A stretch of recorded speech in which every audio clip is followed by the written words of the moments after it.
Le BAPU, ça veut dire Bureau d'aide psychologique universitaire. C'est un lieu d'accueil réservé pour tous les étudiants. Quand j'ai décidé de venir dans un BAPU, j'ai appelé tout d'abord le secrétariat qui m'a dit que voilà, il fallait que je m'inscrive d'abord sur une liste d'attente. Donc j'ai attendu un certain temps et puis après j'ai été recontactée assez rapidement. Et donc là, la première personne que l'étudiant rencontre, c'est un thérapeute. Un thérapeute qui peut être un médecin ou qui peut être un psychologue.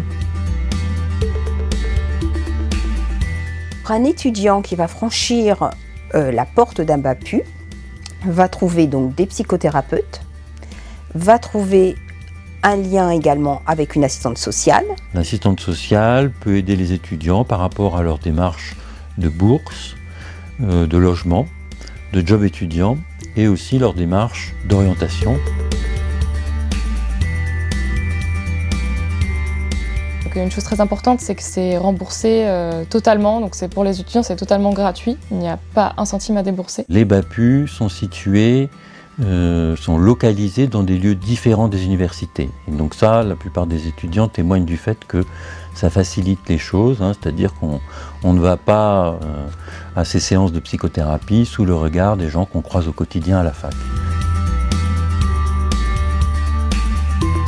Avant de venir dans un BAPU, j'avais des craintes. Surtout, j'avais peur que mes problèmes ne soient pas légitimes, que je n'ai pas assez de problèmes pour venir au BAPU et que d'autres personnes auraient plus besoin de ce service que moi. Tout ce qui fait qu'on a un sentiment de mal-être, hein, ou de souffrance, je dirais que la souffrance c'est un cran au-dessus, mais mal-être ou souffrance, ça justifie de venir au BAPU.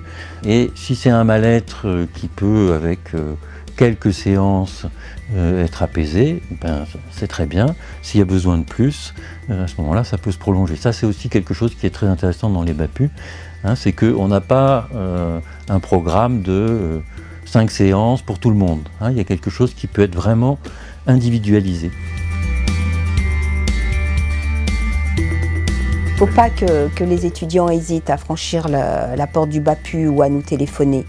C'est par ce biais qu'on pourra voir avec lui ce dont il a besoin. Le BAPU, on ne juge personne. Tout le monde est accueilli au BAPU. Je pense que c'est important de se dire que c'est normal d'hésiter, que c'est normal d'avoir peur, mais qu'à partir du moment où on se pose la question et qu'on a quand même un peu envie de faire cette démarche-là, c'est important de le faire. Il y a une dimension de prévention, hein. Je crois que c'est très important à avoir à l'esprit que plus on va tôt au BAPU, plus on y va facilement, hein, et plus on a de chance d'être aidé sur une aide ponctuelle et quelque chose qui libère. Au BAPU, il y a vraiment un suivi qui est très divers, c'est varié, et qu'on peut vraiment trouver un peu la formule qui nous correspond le mieux. Et le personnel est là et à notre écoute, et voilà, c'est vraiment très précieux. La démarche pour venir au BAPU est anonyme, c'est-à-dire qu'il y a le secret médical. Ce qui est dit au BAPU ne sort pas du BAPU. Après, moi, ma démarche de venir en parler voilà, à visage découvert, c'est aussi parce que je trouve que c'est une structure qui est très importante, notamment dans le parcours universitaire où chaque étudiant peut rencontrer des difficultés de toutes sortes. Et voilà, j'avais envie de partager cette expérience pour les autres, quoi.